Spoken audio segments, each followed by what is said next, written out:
हाथरस से हमारे संवाददाता मनीष शर्मा की ये रिपोर्ट देखिए।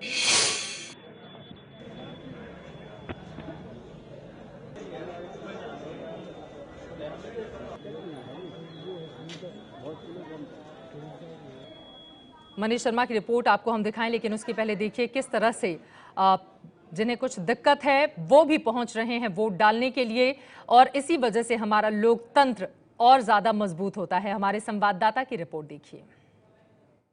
सुबह 7 बजे शुरू हो गया था, लेकिन उत्तर प्रदेश के कई इलाकों में पड़ रही तेज सर्दी और कोहरे की वजह से सुबह के वक्त मतदान केंद्रों पर ज्यादा लोगों की भीड़ नहीं थी। लेकिन अब जैसे जैसे वक्त बीत रहा है, लोग घरों से बाहर आ रहे हैं और इस पर्व में अपनी ओर से आहुति भी दे रहे हैं। इस वक्त मैं खड़ा हूं हाथरस के एक मतदान केंद्र पे। आप देख सकते हैं इस मतदान केंद्र पर मतदाताओं की लंबी लंबी भीड़ लगने लगी है। हालांकि कुछ देर पहले तक इस मतदान केंद्र के 2 बूथों पर इलेक्ट्रॉनिक वोटिंग मशीन के खराब होने की वजह से मतदान तकरीबन 40 मिनट से देरी से शुरू हुआ। लेकिन अब जब सबकी स्थिति सामान्य हो चुकी है, ज्यादातर बूथों पर इसी तरीके की लंबी लंबी लाइन है। इनमें बुजुर्ग भी हैं, इसके अलावा युवा भी हैं, लड़कियां भी हैं और महिलाएं भी हैं। यानी लोग इस एक लोकतंत्र के पर्व को अपनी ओर से पूरा सहयोग देकर के मनाने में लगे हुए हैं। एक बुजुर्ग भी हमारे साथ इस वक्त लाइन में खड़े हैं, हम उनसे बात करेंगे। आपका नाम जानना चाहूंगा। रमेश। रमेश जी, कितनी उम्र है आपकी? 65 की है। तो ये बताएं, काफी देर से खड़े हैं आप? बहुत देर है खड़े खड़े। बहुत देर हो गई। तो लंबी लंबी लाइन लग रही है इसलिए। तो आप इतनी जल्दी क्यों आए? आप क्यों नहीं रुक के आए फिर लाइन? अरे जल्दी पहुंच जाएंगे तो पहुंच जाएंगे। मैंने अच्छा है, चलो चलिए वोट देने आए। अच्छा लग रहा है आपको अभी? सच हो बढ़िया। आपका नाम बताएं। अब्दुल रहीम। रहीम साहब, ये बताएं कब से खड़े हैं आप?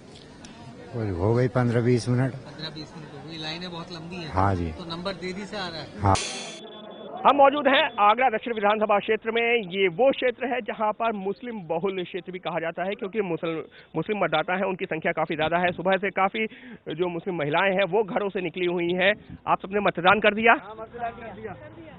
कर दिया मतदान। अच्छा, तो आप लोगों के लिए, क्योंकि अलग अलग पार्टियां हैं वो कहती हैं कि मुसलमान इनको वोट दें, उनको ना दें, हमको दें, ये इस तरीके की बातें, आप लोगों के लिए मायने क्या रखता है? किसको वोट आप जो देना चाहते हैं, मुद्दे क्या हैं? पार्टी का नाम हम नहीं जाना चाहते, लेकिन क्या मुद्दे हैं? मुझे घर के होनी चाहिए। हाँ। हमारे लिए सुविधा होनी चाहिए भाई, जो हमें परेशानियां हैं तो आप हाँ। नल की भी है, लाइट की भी है। हाँ। देखिए हमारी बस्ती की नालियां भी गंदी रहती हैं, वो भी साफ नहीं हो पाती हैं। सब बस्ती में बहुत गंदगी है। बहुत सारी पार्टियां हैं जो ये अपील करती हैं कि मुसलमान हमको वोट दें, हम उनके लिए काम करेंगे। क्या आपके लिए वो माने रखता है, या आपके लिए वो माने रखता है जो आपके लिए काम वाकई में करे उसको वोट दें? हाँ, हमारे लिए काम करे उसके लिए वो मायने रखता है। कैंडिडेट देख कर जाते हैं, कौन हमारी सुरक्षा करेगा, कौन हमारी बात सुनेगा। कैमरा पर्सन आदर्श के साथ अंकित गुप्ता, एबीपी न्यूज, आगरा दक्षिण विधानसभा। हम हैं बुलंदशहर की सदर सीट के एक मतदान केंद्र मुस्लिम गर्ल्स इंटर कॉलेज में। जो मतदान है अभी अपने शबाब पर नहीं आया है, बहुत ज्यादा इस समय वोट नहीं पड़ रहे हैं, लेकिन जो मुश्किलें हैं वो जरूर शुरू हो गई हैं। आपको क्या शिकायत है? मेरी वाइफ का नाम बबीता मित्तल है। उनका 13 साल से वोट पड़ रहा, इस साल उनकी वोट काट दी गई। कोई अमजद नाम का आदमी है जिसने वोट काटी है। तहसीलदार साहब के पास गई तो उन्होंने कह दिया कि देखेंगे।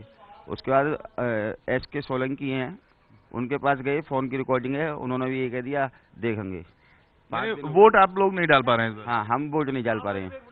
इनके घर में एक वोट जो कि 13 साल से पड़ रहा था, इस बार वोटिंग लिस्ट में नाम नहीं है, इस वजह से नहीं पड़ रहा है।